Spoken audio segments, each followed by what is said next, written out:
Atzo, ate esateko hondakinen gaikako bilketa sistema berri aurkeztu genuen lezon, 200 pertsona inguru gerturatu ziren, egia esan oso pozik gaude, partartze prozesu honetan bi hilabete pasatxo daramagun partartze prozesu honetan herritar asko hurbildu dira, 800 inguru, erronda desberdinak egin ditugu eta egia esan gure balorazioa oso positiboa eta oso ona da. Bertan erabaki batzuk hartu genituen herritarrekin, adibidez bilketaren ordutegia, bilketa 7 edo 6 egunetan egingo zen eta egun bakoitzean zer, eta egia esan oso pozik gaude, ezarpen data apirilak 1-tik 15 bitarte izate aurre ikusten dugu, eta ilusio handiarekin, gogo handiarekin, eta benetan ikusi dugu herritarrak ere honetan dabiltzatela eta badutela gogoa ja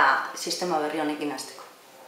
Komentatzeko agian herritarrentzat informazio guzti izango dutela, informazio osoa banatuko diegu guekin eta boltsekin batera, otsaila hasieran zabalduko dugun informazio bulegoan. Orduan, zalantzarik edo kezkarik edo badute informazio bulegoa agertu, eta guzti azalduko diegula. Informazioa banatu nahi dugu, dena nola egin behar dena azaldu nahi dugu, eta hor bentzat informazio faltera bentzat ez dutela izango. Eta hoxe da dena.